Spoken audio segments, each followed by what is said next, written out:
بسم اللہ الرحمن الرحیم۔ ہم شیبانی فاؤنڈیشن کی طرف سے تمام حاضرین کو خوش آمدید کہتے ہیں، اور ہمارے آج کے پروگرام کا موضوع ہے فکر اقبال کی عصری معنویت۔ تو اس موضوع پر گفتگو کرنے کے لیے ہمارے مہمان مقرر ہے جناب احمد جاوید صاحب، جو کسی تعارف کے محتاج نہیں ہے، اور ہمارے لیے اعزاز کی بات ہے کہ احمد جاوید صاحب ہمارے ساتھ ہیں،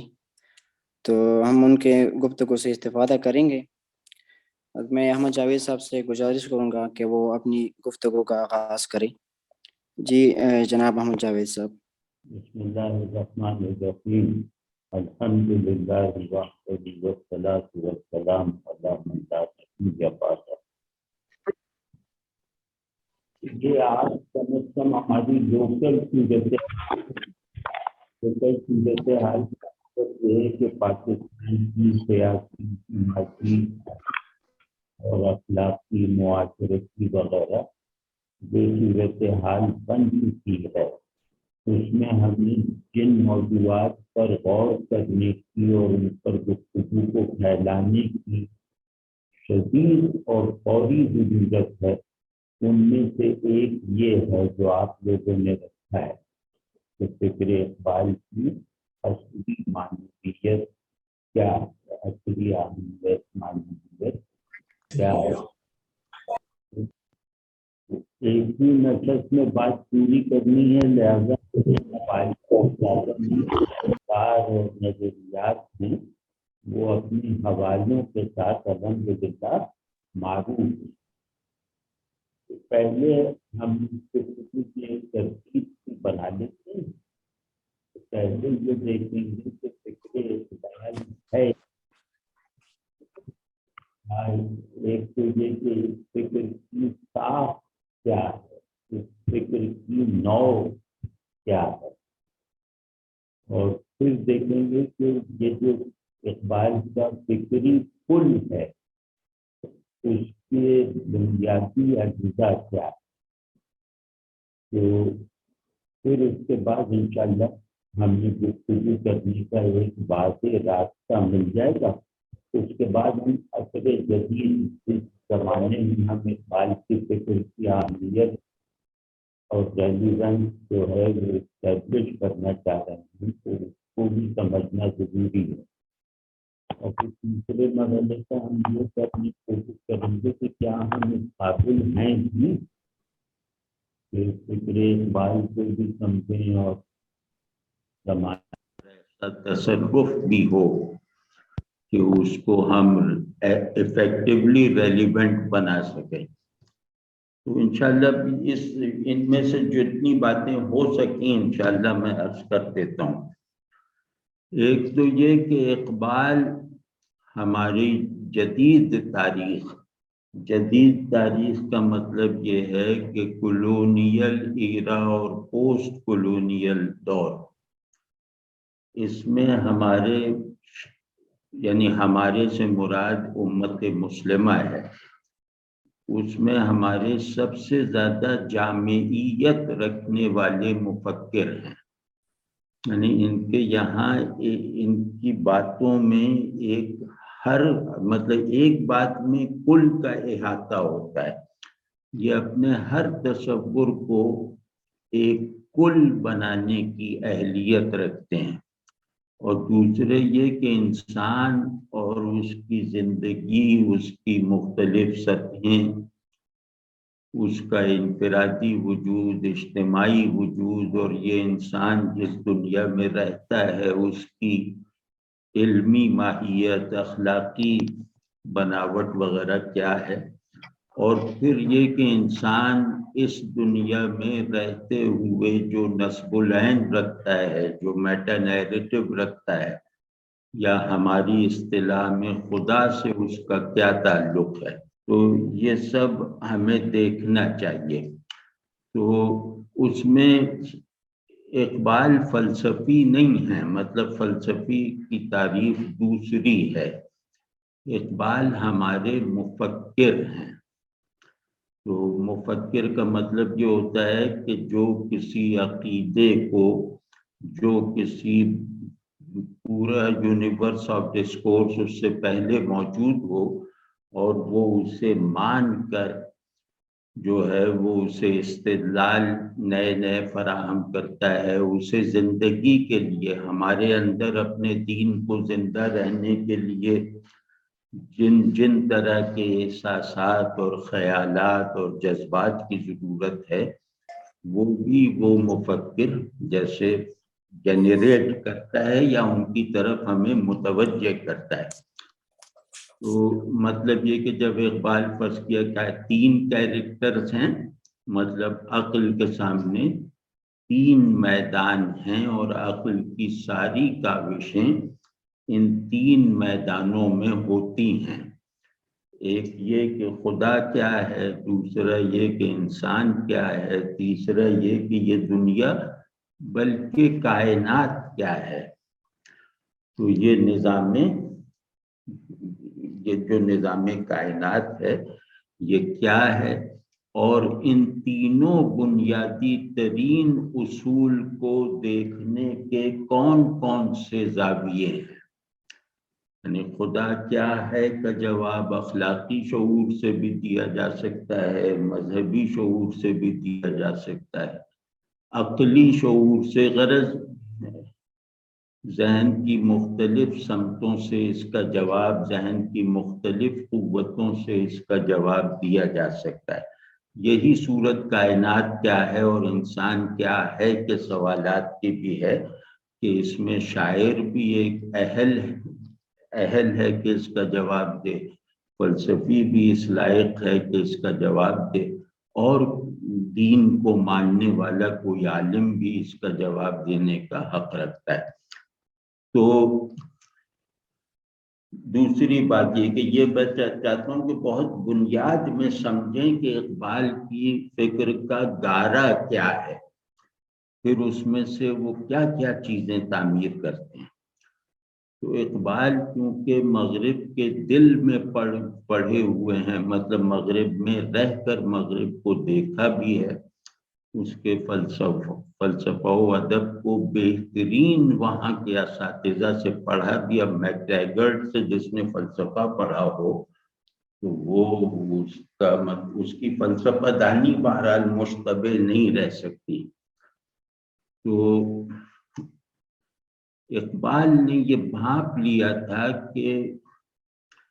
سنگولیرٹی آف پرسپیکٹو کو مغرب توڑنا چاہتا ہے، یعنی چیزوں کو ایک ہی تناظر، ایک ہی مقصد اور ایک ہی مدر میننگ کے ساتھ دیکھنے والا تناظر، اب مغرب اس کو توڑنا چاہتا ہے اور وہ ہر چیز کو دیکھنے کی مختلف کھڑکیاں بنانا چاہتا ہے، اور ان کھڑکیوں سے اس ایک ہی منظر کو دکھائی دینے والے جو نتائج ہوں ان کے درمیان تصادم کی فضا نہیں بلکہ تنوع کی فضا پیدا کرنا چاہتا ہے۔ یعنی یہ کثرت کو آخری فہم، آخری تعقل اور آخری درجہ وجود بنانا چاہتا ہے، ہمارے برعکس کہ ہم وحدت کے تناظر میں سب چیزوں کو دیکھتے ہیں۔ تو یہ اقبال نے اپنے دوران طالب علمی میں بھانپ لیا تھا۔ تو انہوں نے اس ماحول میں جہاں مغرب اپنے مقاصد کو عمل میں لانے کی قوت بھی رکھتا تھا اور وسائل بھی رکھتا تھا، تو اس انتہائی بے بس کر دینے والی ریئلائزیشن سے اقبال کا جیسے خمیر اٹھا ہے، ایک کوکنوس ہوتا ہے نا، وہ جل کے اپنی ہی راکھ سے دوبارہ پیدا ہوتا ہے۔ تو یہ ہمارے یہاں اقبال ہیں، انہوں نے وہ کلاسیکل فلسفے میں کلاسیکل اور دین میں جو ہے وہ ایک طرح کی پیورٹن پوزیشن لی اور یہ کہا کہ نہیں، چیزوں کو ایک ہی چیزیں کثیر ہیں، لیکن شعور ان میں وحدت پیدا کیے بغیر نہیں رہتا، اور اگر شعور وحدت کے پرسپیکٹو سے چیزوں کو نہ دیکھے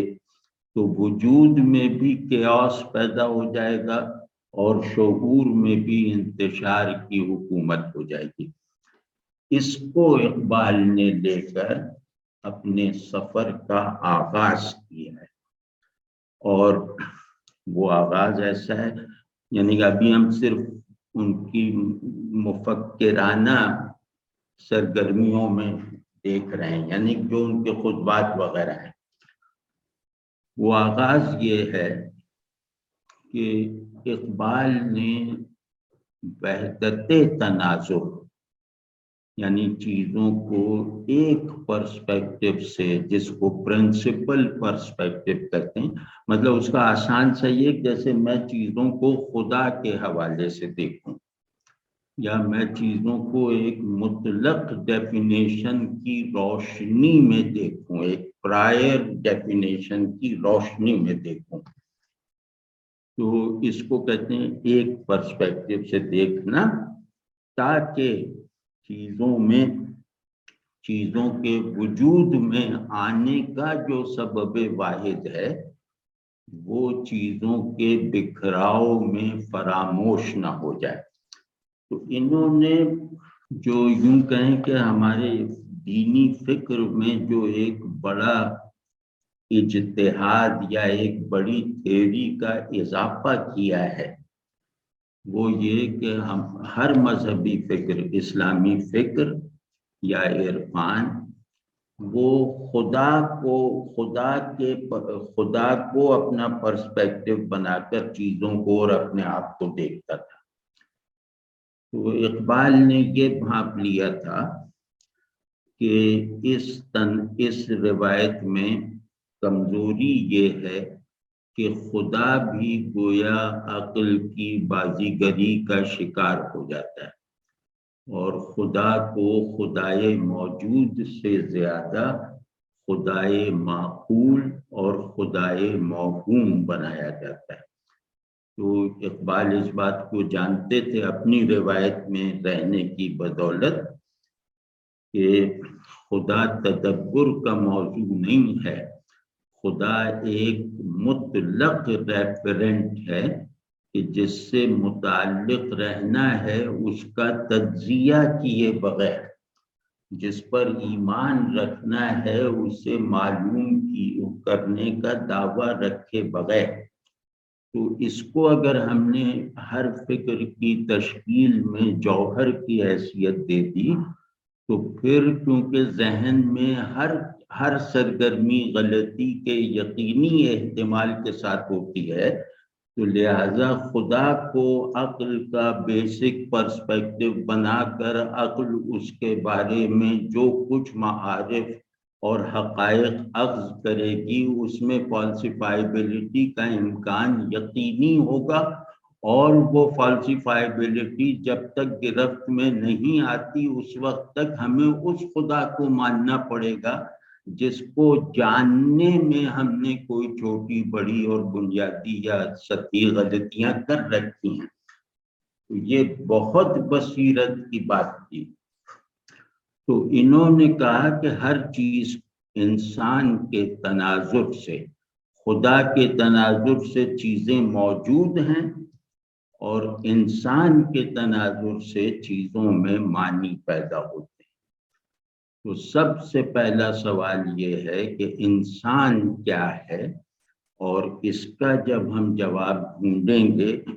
تو خدا اور کائنات کی ماہیت یا خدا کیا ہے اور کائنات کیا ہے کے جوابات حاصل ہو جائیں گے۔ تو اس لیے جیسے میری نظر میں جو بڑے ایک ماہر اقبالیات ہیں ڈاکٹر رفیع الدین صاحب، اس لیے انہوں نے کہا کہ اقبال کا فلسفہ خودی ہے، اور یہ خودی جو ہے وہ انسان اس کا کنٹینر ہے، اور خدا اسے دینے والا ہے۔ تو اب یہ اس کی تفصیل میں نہیں جاتے کیونکہ خودی پہ بہت کچھ لکھا جا چکا ہے اور آپ حضرات نے دیکھا۔ تو اب ہم اپنے زمانے میں ہوتے ہوئے، اچھا کچھ آوازیں سی آ گئی۔ اب وہ کہتے ہیں اقبال کہ انسان اپنی معرفت رکھے بغیر اور اپنی خودی کو ویل ریئلائزڈ حالت میں اپنے ماحول پر مؤثر بنائے بغیر اور انسان اپنی اجتماعی خودی کو کائنات پر غالب رکھنے کی، یعنی ایک مثبت انداز سے غالب رکھنے کی کوششوں میں کامیابی حاصل کیے بغیر یہ کوئی بڑی سوسائٹی نہیں بنا سکتا، یہ کوئی بڑا نظام نہیں بنا سکتا، یہ کوئی بڑا فرد پروڈیوس نہیں کر سکتا۔ تو ایک بات تو یہ ہے کہ اقبال کا تصور انسان ہولسٹک ہے، اور وہ ایک آدمی کا ایسا تصور دیتا ہے جس میں میٹا فزیکیلٹی کا عنصر اس کے جسمانی اور مادی وجود میں غلبے کے ساتھ اگر موجود ہے تو وہ آدمی ہے، ورنہ نہیں۔ دوسرا یہ کہ جیسے میں نے ڈاکٹر رفیع الدین صاحب کے بارے میں عرض کیا کہ انہوں کا فلسفہ خودی ہے، خودی ہی سے وہ خدا اور انسان اور کائنات کو ڈیفائن کرتے ہیں کہ کائنات بھی خودی کا ایک انبار ہے، شعور اور حرکت کے بغیر انسان خودی کا مظہر ہے اس کی میٹا فزیکیلٹی کے ساتھ، اور خدا جو ہے وہ خودی کا جو مطلق مطلب خودی جس میں سمائی ہوئی ہے وہ خدا ہے۔ تو خودی سے ہی گویا وہ سب چیزوں کی تفہیم کرواتے ہیں۔ اب اسی بنیاد پہ یہ ابھی تک ہم نے ان کی مفکرانہ جو ہے وہ مفکرانہ جہت کو دیکھا ایک خاص موضوع کے دائرے میں رکھ کر۔ وہ اقبال مفکر کے مقابلے میں شاعر بڑے تھے، یعنی مفکر تو اب بہت ہوئے ہیں لیکن یہ کہ اقبال شاعر بہت بڑے تھے، اور ان کا بڑا شاعر ہونا ان کے مفکر ہونے میں جیسے شدت پیدا کرتا ہے، یعنی ان کی شاعری ان کی فکر کو وہ قوت فراہم کر دیتی ہے، وہ تاثیر فراہم کر دیتی ہے جو عام طور پر فکر سے مطلوب نہیں ہوتی۔ تو یہ جو دوسرا نقطہ ہے یہ میرے خیال میں اقبال کے بارے میں، اس پہ اقبال اس کا بالکل مجسمہ ہے، اور اس پہلو سے ان کے بارے میں باتیں کم ہوئی ہیں، وہ ہے کہ نظریہ درست دلیل اور لائیولی پیشن کے بغیر سروائیو نہیں کر سکتا، یعنی صرف شعور یا ذہن یا عقل کا عقیدے سے جو ہے وہ مطلب عقیدے کو قبول کرنے کے دلائل حاصل کر لینا یہ کافی نہیں ہے۔ اپنے عقائد سے مطمئن ہو جانا ذہن کا اتنا کافی نہیں ہے، کیونکہ ذہن اپنے اطمینان کی خود سے حفاظت نہیں کر سکتا۔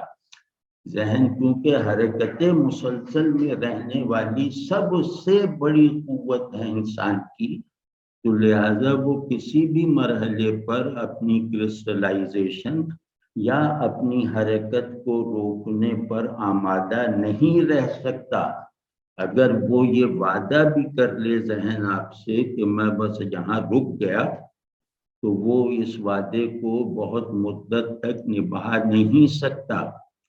تو اس پہ اقبال نے جو کارنامہ انجام دیا ہے وہ سمجھیں کہ رومی کے بعد ہماری روایت میں دوسرا انقلابی کارنامہ ہے۔ اور وہ انقلاب انفسی بھی اور آفاقی بھی۔ وہ کارنامہ یہ ہے کہ اقبال نے کہا کہ پیشن لیس لاجک، پیشن لیس ریزننگ، پیشن لیس تحقیق اور تعقل، یہ اس کی عمر بہت کم ہوتی ہے اور یہ بالآخر بوجھ بن جاتا ہے، تکلف بن جاتا ہے، میکینیکل بن جاتا ہے۔ تو نظریے کو ایک پیشن، ایک ول کی بھی ضرورت ہے، اور بلکہ دلیل سے اور ریشنلائزیشن سے زیادہ ضرورت ہے، کیونکہ اس طرح میری مانی ہوئی بات، میرا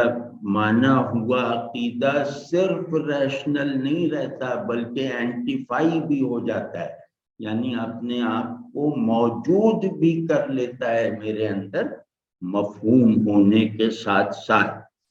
یہ وہ نقطہ ہے جو ہمارے بر صغیر کی روایت میں اقبال کے سوا کسی نے ایک تو سمجھا نہیں، اور پھر اس سمجھ کے مطابق جو لٹریچر، جو ڈسکورس پروڈیوس کیا ہے وہ بھی میچ لیس ہے، بے مثل ہے، کہ دنیا میں ایسے نظریاتی پیشنز کا اظہار جیسا کہ اقبال کے یہاں ہوا ہے وہ کہیں بھی نہیں ملتا کسی بھی شعری اور خطیبانہ روایت میں۔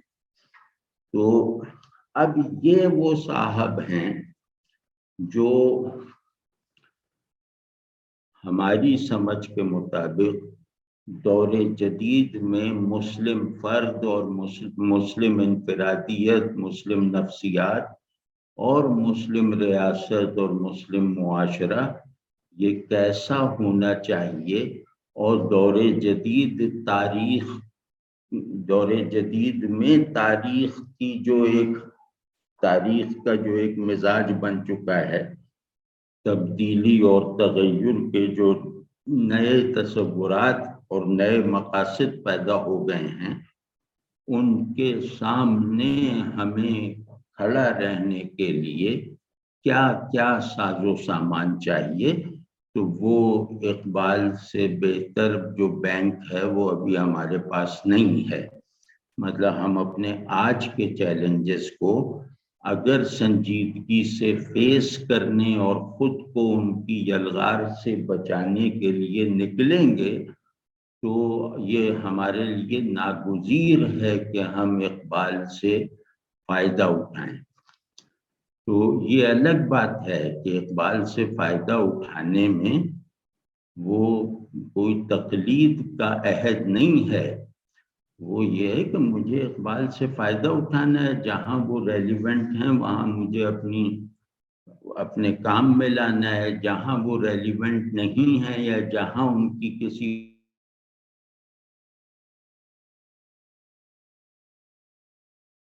اثرات بڑھتے ہیں تو بات ہے وہ یہ کہ ہمارا یہ جو آج بن گیا ہے نا کہ ہم ایک آدمی پہ پوری تہذیب کا بوجھ اور مستقبل اور حال سب لاد دیتے ہیں، یہ مردہ قوموں کا شعار ہے۔ آپ دیکھیں کہ پہلے اس طرح نہیں ہوتا، یا انگریز ہر بات میں شیکسپیئر کی طرف نہیں دوڑتے، بیکن کی طرف نہیں دوڑتے، اور جرمن جو ہیں ان کے پاس بھی بہت بڑے بڑے مفکر اور شاعر ہیں، وہ اس طرح نہیں دیکھتے کہ فلاں ہمارے کس کام آ سکتا ہے، وہ اس طرح دیکھتے ہیں کہ فلاں کی روایت میں جاری تسلسل میں ہمارا کیا کردار ہے، اور اس میں پھر یہ نہیں ہوتا کہ وہ میں کسی اسکول آف تھاٹ میں کسی شخصیت سے پوری طرح اپنی پہچان کو مشروط کر کے اپنے سروائیول کے لیے کوشش کروں، تو یہ رویہ ہی سرے سے یا تو بچکانا ہے یا غیر سنجیدہ ہے، اور یہ کام چوری کا رویہ ہے۔ آپ کو اس وقت تک 15 اقبال پیدا کر لینے چاہیے تھے، مزید معنی خیزی کے ساتھ، مزید پیشن کے ساتھ۔ تو خیر، لیکن کیونکہ اب ہماری مجبوری ہے کہ اب ہمیں جو بھی کام کرنا ہے اپنے آپ کو سنجیدہ کرنے کے لیے، اس میں بہرحال اقبال سے استفادہ، اقبال سے روشنی حاصل کرنا ناگزیر ہے، لیکن تنقیدی نظر حالات پہ بھی ہونی چاہیے، اقبال پہ بھی ہونی چاہیے۔ یہ ہے تاریخ میں آگے بڑھنے کا طریقہ۔ تو اب جیسا میں نے عرض کیا کہ دور جدید میں ہمیں اقبال کے نظریاتی فریم ورک سے، اقبال کی جو کہ فکری، خالص ٹھیٹ فکری اور فلسفیانہ مباحث سے زیادہ فائدہ جو ہے وہ اس پیشن سے ہو سکتا ہے جسے نہ رکھنے کی وجہ سے ہم مرتے جا رہے ہیں۔ ہم حالت نزع میں ہیں، اور حالت نزع جسم پہ طاری ہوتی ہے لیکن عقل کو بھی متاثر کرتی ہے۔ تو ہمیں اپنے احیاء کے لیے، اپنے آپ کو دوبارہ زندہ کرنے کے لیے جس چیز کی پہلے ضرورت ہے وہ ایک پیشن ہے، ایک شاداب، رنگا رنگ، پر اعتماد، پازیٹیو، نرم دلی سے بنایا ہوا، خوبصورتی سے سجایا ہوا پیشن درکار ہے۔ تو اس میں اقبال مطلب ہر زمانے میں ہمارے کام آ سکتے ہیں کہ بے خبر تو جوہر آئی نئے ایام ہے، تو زمانے میں خدا کا آخری پیغام ہے۔ اب یہ جو خطاب ہے یہ مجھے ہر زمانے میں مسلمان کے لیے زندگی کا ایک سرچشمہ بن کر اس کے اندر منتقل ہو سکتا ہے، بشرطے کہ وہ چاہے۔ تو پیشن جو ہے وہ ٹیمپورل نہیں ہوتا، پیشن آئیڈیا کی پرماننس کی ایک پرماننٹ قبولیت کا نام ہے، جس کی حفاظت دل کرتا ہے، احساسات کرتے ہیں، اور جس کی اتباع خیالات کرتے ہیں۔ تو اب ہماری مشکل دوہری یا تیری یہ ہے کہ ایک تو ہم اپنے دین کو، اپنی بیسک روایت کو علمی اور اخلاقی دونوں مظاہر فراہم کرنے میں ناکام ہے۔ تو اس وجہ سے اقبال ہوں یا کوئی بھی ہوں، شاہ ولی اللہ ہوں، وہ سب ہم پر بے اثر ہیں، کیونکہ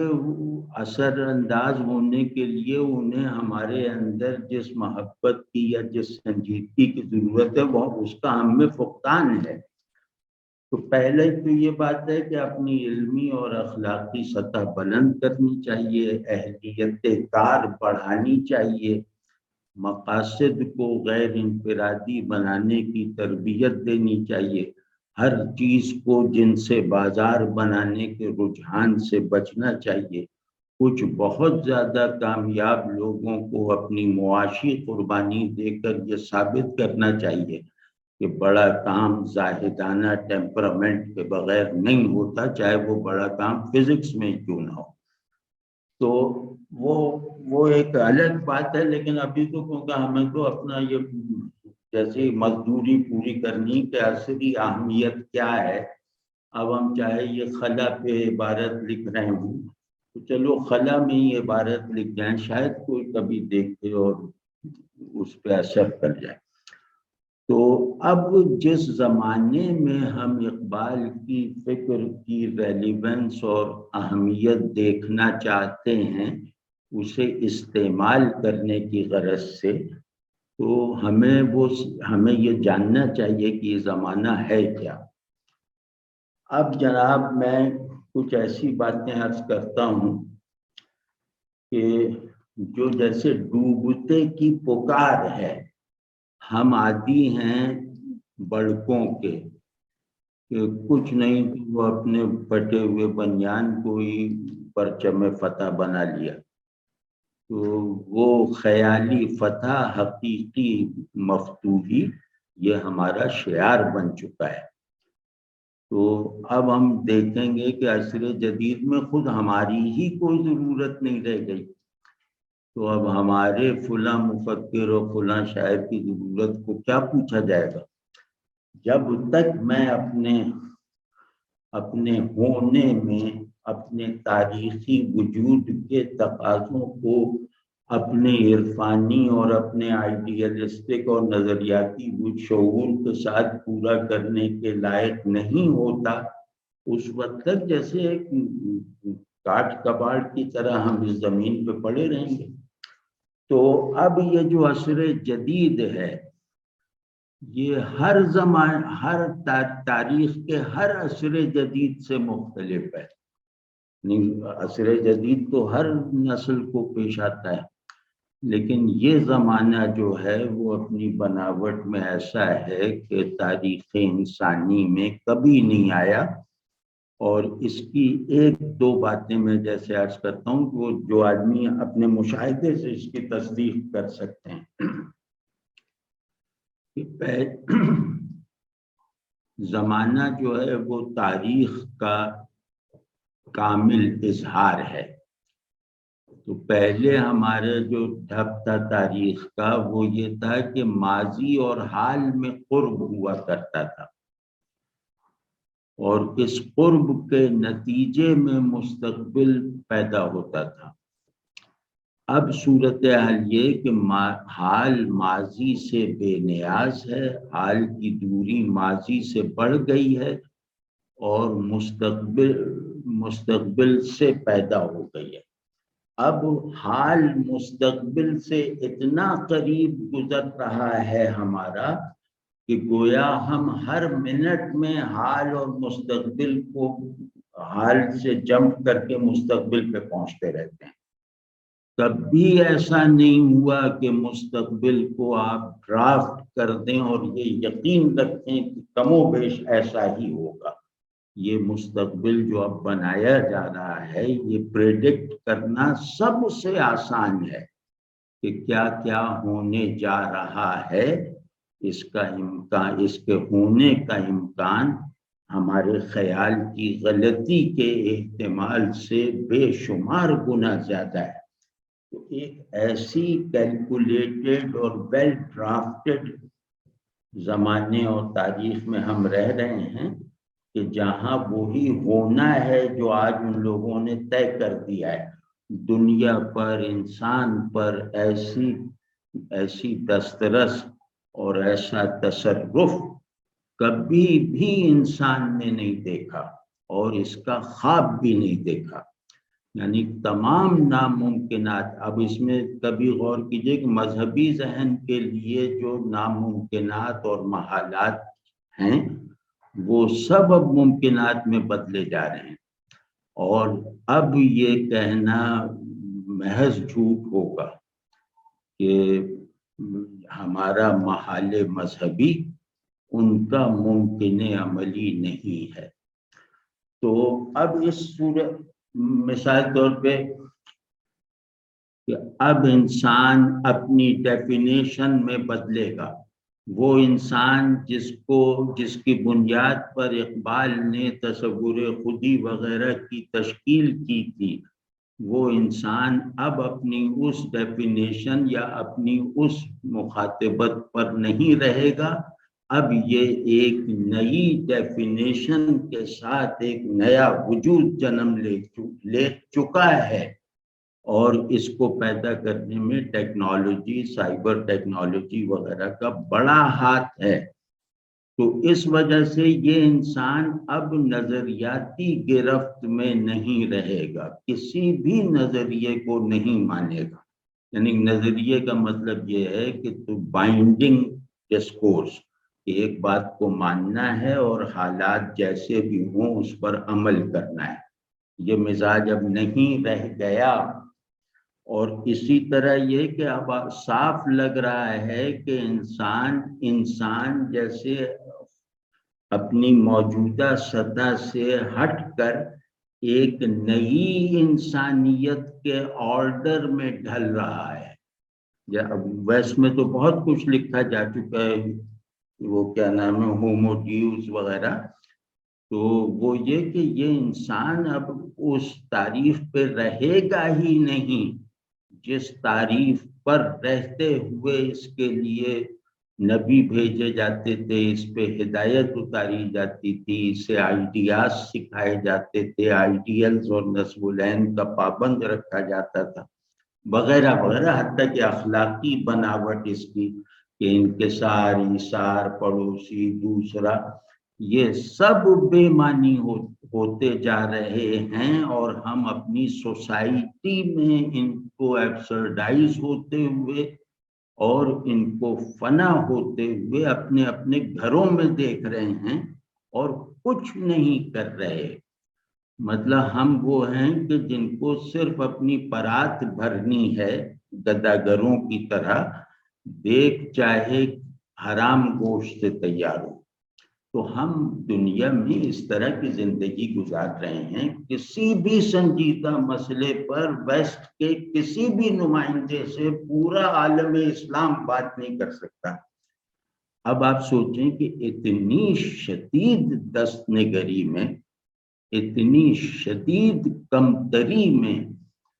کہ مطلب یہ سمجھنا مطلب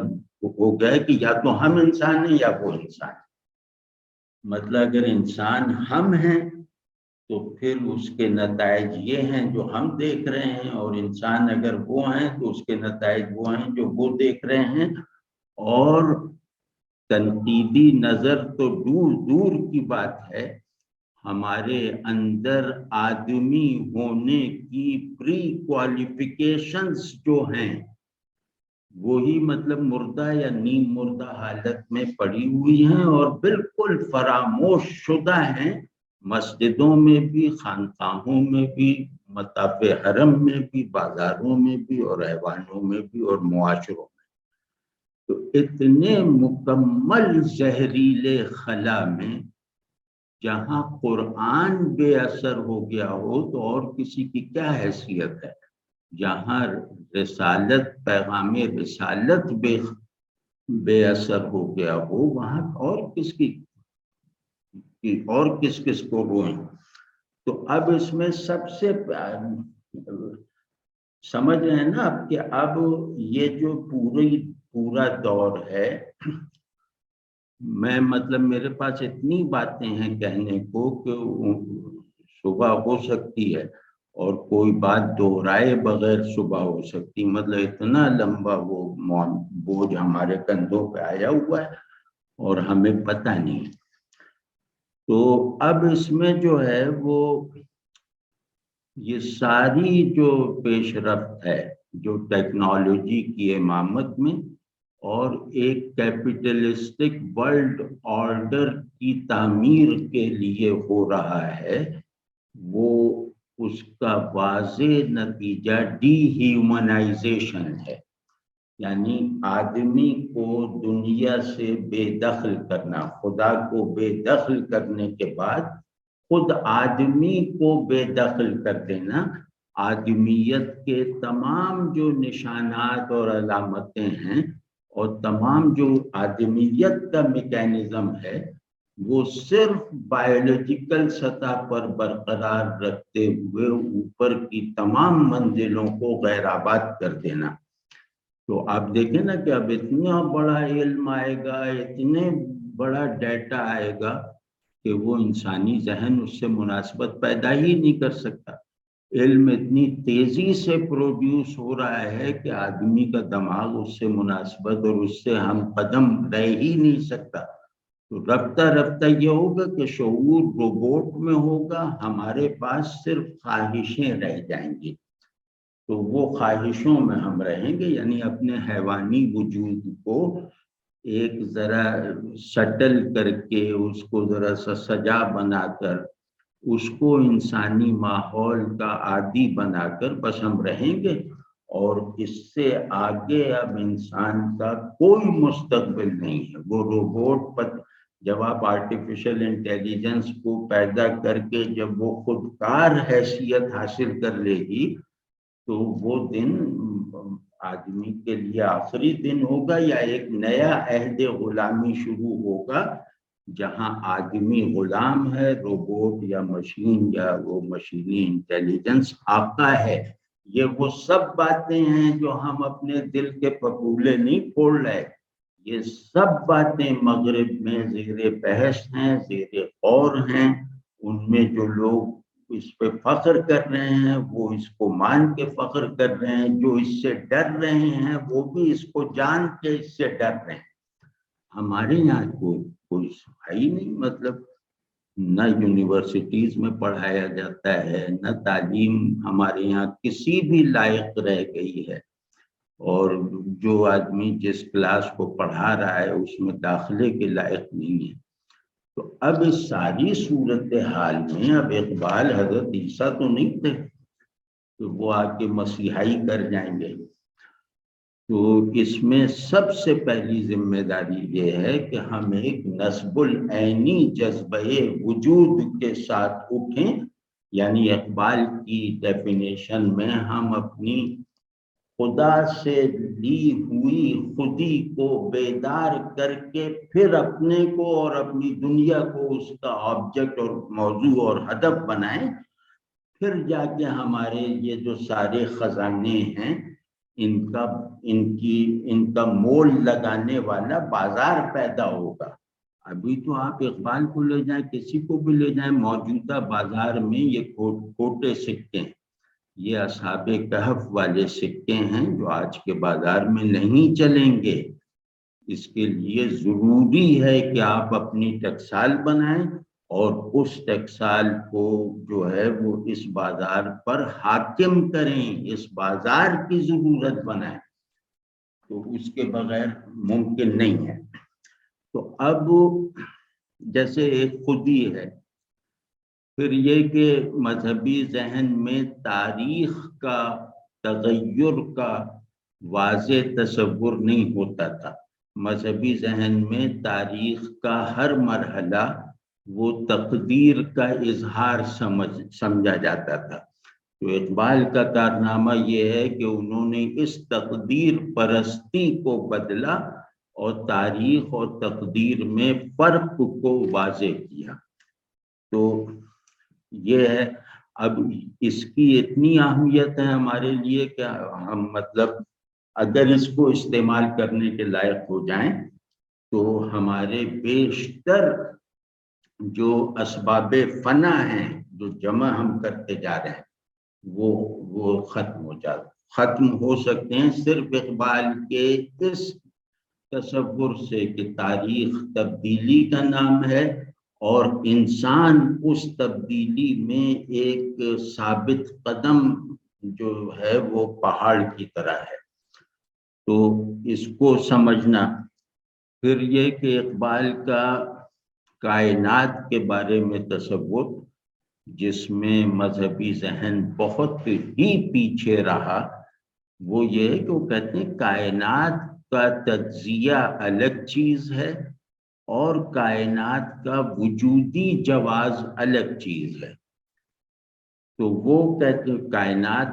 کا تجزیہ صرف کائنات سے متعلق علوم کریں گے، سائنسز کریں گے، فزکس کیمسٹری وغیرہ سے ہوگا، اور اس تجزیے کے نتیجے میں گویا ہم اللہ کی معرفت میں اور اپنے خودی کے پوٹینشیلز کی زیادہ بیداری پیدا کرنے کے ایجنٹ بن سکیں گے. اقبال علم اسے کہتے ہیں. علم کا مطلب وہاں فقہ کا علم وغیرہ نہیں ہے، بلکہ علم کا مطلب یہ ہے اپنے آپ کو جاننا اور کائنات کا تجزیہ کرنا اس تصرف کے ساتھ کہ اس سے نکلنے والے غلط نتائج بھی میرے مذہبی شعور، میرے مجموعی شعور کے لیے مفید ہوں. تو یہ تصور بھی ہماری جو مذہبی فکری روایت ہے اس میں نہیں تھا. تو یہ اقبال کا دوسرا وہ ہے کہ وہ کہتے ہیں تم بچ ہی نہیں سکتے جب تک سائنس وغیرہ میں ترقی نہ کرو. مطلب جس دنیا میں رہتے ہو اس دنیا پر ایک قاہرانہ علمی دسترس نہ پیدا کرو اور خود اپنے آپ کو نہ سمجھو. تو اب تیسری جو چیز ہے جو اقبال کے، اب ہم اقبال کے پیراڈائم میں ہیں کہ جو سروائیول کے لیے ضروری ہے وہ ہے اخلاق. نظریہ جذبہ ہے، نظریہ عقل کا مربی ہے، اور وہی نظریہ جو ہے وہ انسانوں میں نظام تعلق پیدا کرنے کا معلم ہے، محرک ہے. تو اخلاق کا مطلب ہے کہ دوسرے کو اپنے سے زیادہ اہمیت دینا، وہ دوسرا چاہے آپ کا مخالف ہی کیوں نہ ہو، یا ہر سچویشن میں دشمنی میں بھی خیر خواہی کو کمزور نہ پڑنے دینا، یہ اخلاق ہے. تو وہ اخلاقی طور پہ بھی مطلب ہو جاتے مسلم ہندی شکم را بند ہے. وہ تو پہلے ہی کہہ گئے کہ ہندوستانی مسلمان جو میری آڈینس ہے یہ تو پیٹ کے پجاری ہیں، ان کو خیالات اور مقاصد سے کیا لینا دینا. تو اب وہ مایوسی وہ اس وقت دیکھ گئے تھے، محسوس کر گئے تھے، تو اب ہوتے تو شاید وہ مطلب اس میں ڈپریشن ہی میں چلے جاتے، ڈیپ ڈپریشن. تو خیر تیسرا جو ہے، جو اقبال کا فلسفہ عمل ہے نا، وہ ہے کہ آدمی اپنے تمام آئیڈیلز کو اپنے ارادے سے حاصل کر سکتا ہے. عمل کا ان کا تصور یہ ہے. تو اب عمل بھی اس طرح کا نہیں ہے کہ خانقاہی عمل یا یہ وہ، اللہ کی نشانیوں سے خود کو مسلسل متعلق رہنے کے لیے جو ایکٹیو سیلف چاہیے، جو ایکٹیویٹیز چاہیے وہ پیدا کرو. تو اور اس کا نچلا مطلب یہ ہے کہ اہلیت کار پیدا کرو، کہ جو تم کر رہے ہو، کچھ بھی کر رہے ہو، وہ چاہے میز بنانے کا کام کر رہے ہو یا سیاروں کی گردش ناپنے کا کام کر رہے ہو، جو کچھ بھی کر رہے ہو اس کی ایک مطلوبہ اہلیت ہوتی ہے، ایک معیاری اہلیت ہوتی ہے، وہ پیدا کرو. تو کام میں اہلیت پیدا کرنا، نفس کو اخلاق سے جیسے مطمئن رکھنا، ذہن کو جو ہے وہ کیا نام ہے عقیدے سے یا نصب العین سے روشن رکھنا،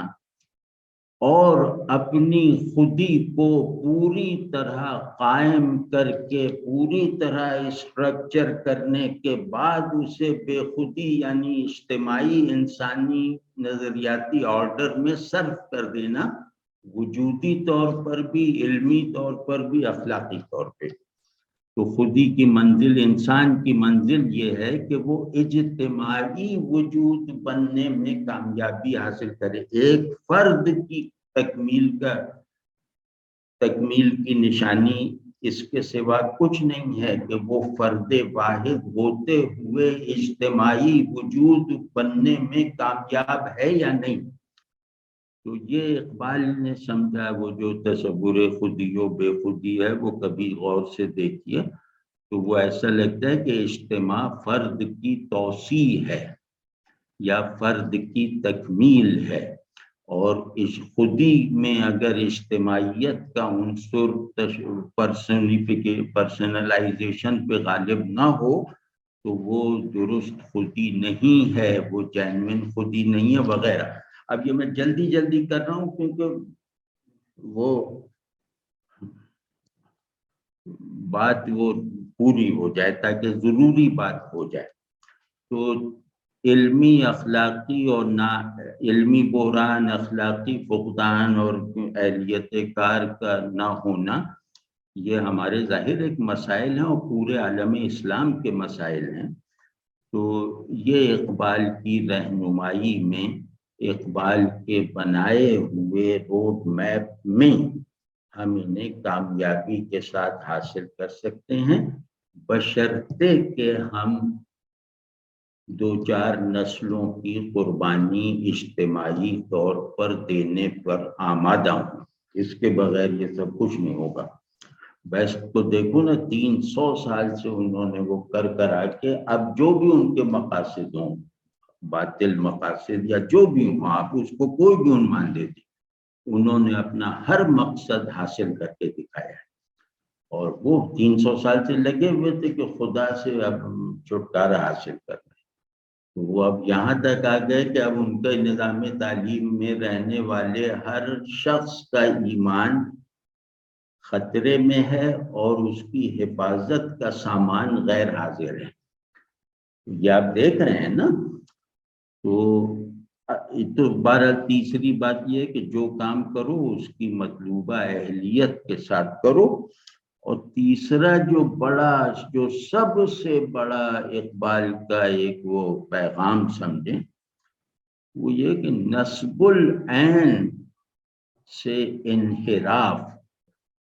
یہ جیسے علامت مرگ ہے۔ جو تہذیب اپنے بنیادی اقداری آرڈر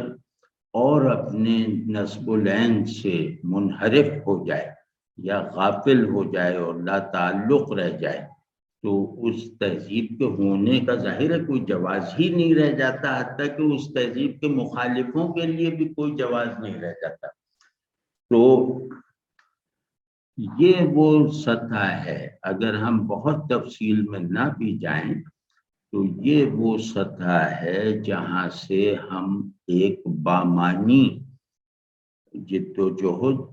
اپنی بقا کے لیے ایک بامانی جد و جہد کر سکتے ہیں۔ اقبال کے یہاں اس کے لیے بہت سارا ساز و سامان موجود ہے، بس ارادہ درکار ہے، سچا ارادہ۔ وہ دیکھیے کب پیدا ہوتا ہے۔ تو اب حاصل کلام یہ ہے کہ ہم جس زمانے میں اقبال کی معنوی اہمیت یا وہ تاثیر کے امکان دیکھنے چلے ہیں، وہ زمانہ اس طرح کی آوازوں کو سننے والے کان نہیں رکھتا، وہ اس طرح کے دکھائی دینے والے مناظر کو دیکھنے والی آنکھ نہیں رکھتا، وہ اس طرح کے خیالات کو رد کرنے کے لیے پوزیشن لینے و قبول کرنا تو دور کی بات ہے، وہ ان خیالات کو رد کرنے کے لیے بھی زحمت کرنے والا دماغ نہیں رکھتا۔ تو ایک مکمل لا تعلقی کی حالت میں جو ہمارے گھروں میں اب آ گئی ہے، اس میں ہمیں اپنے بڑوں سے فائدہ اٹھانا ہے، اور ان بڑوں میں جو قریبی بڑے ہیں اقبال، وہ ہمارے لیے سرے دست فوری طور پر زیادہ مفید اس لیے بھی ہیں کہ وہ یہ صورتحال جس مغرب کی بنائی ہوئی ہے، وہ اس مغرب کو بہت اندر سے جانتے تھے۔ اب یہ الگ بات ہے کہ اب وہ مغرب وہ نہیں رہا، لیکن وہ بہت اندر سے جانتے تھے، اور انہوں نے مستقبل کے بارے میں کچھ ایسی پیشگوئیاں بھی کر رکھی ہیں مغرب کے، جو لگتا ہے کہ درست ثابت ہو رہی ہے۔ دل کے لیے موت مشینوں کی حکومت، اللہ کو پامر دیے مومن پہ بھروسہ،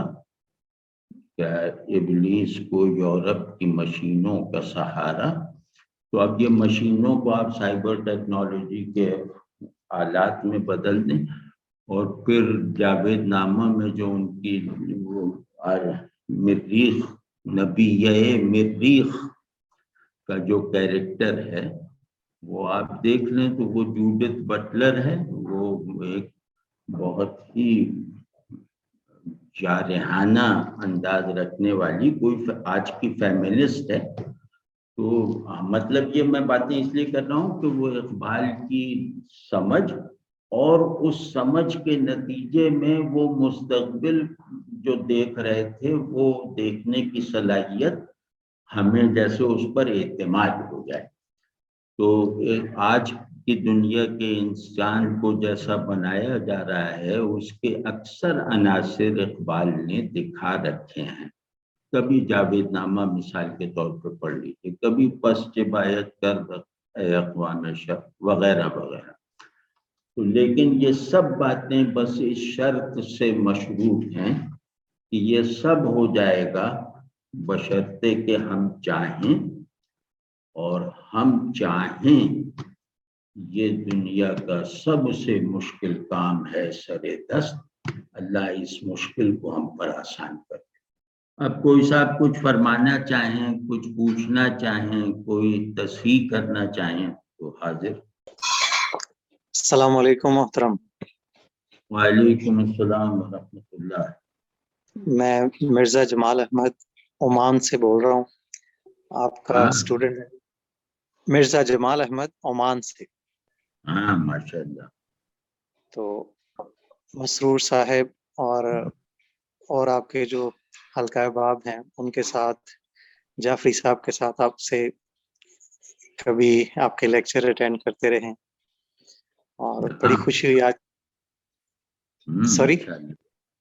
تو بڑی خوشی ہوئی بڑے سال کے بعد آپ کو دیکھا۔ تو ذہن میں ایک چھوٹا سا سوال آیا تھا کہ جیسے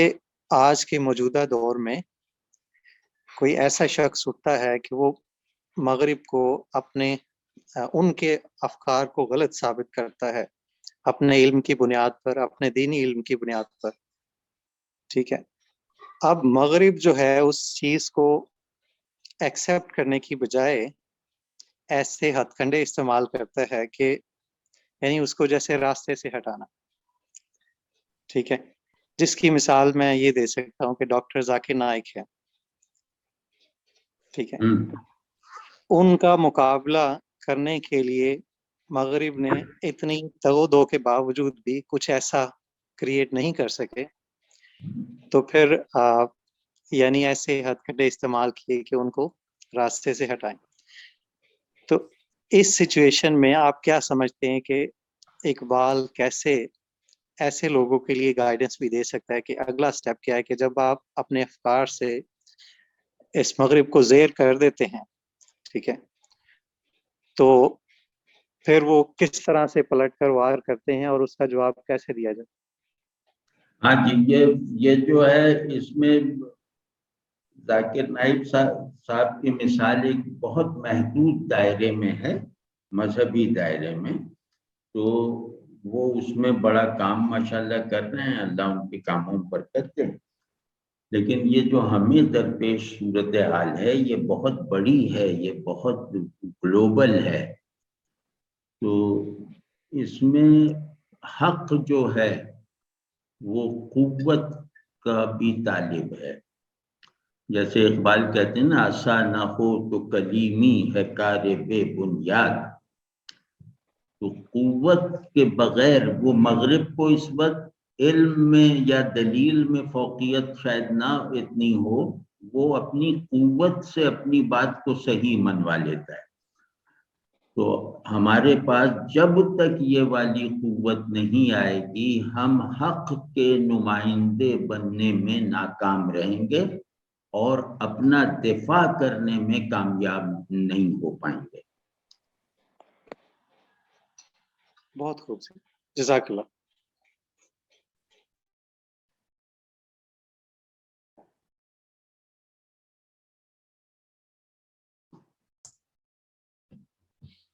السلام علیکم۔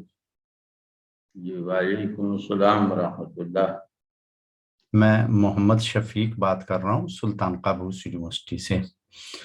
پہلی دفعہ آپ سے براہ راست گفتگو ہو رہی ہے، جبکہ آپ کی بہت ساری ویڈیوز دیکھ چکا ہوں۔ اس وقت جو آپ نے بتایا ہے علامہ اقبال کی مطلب عصری جو فکر ہے، وہ جس طرح وہ ہماری مدد فرماتی ہے، میں یہ سوچ رہا تھا کہ کیا یہ فکر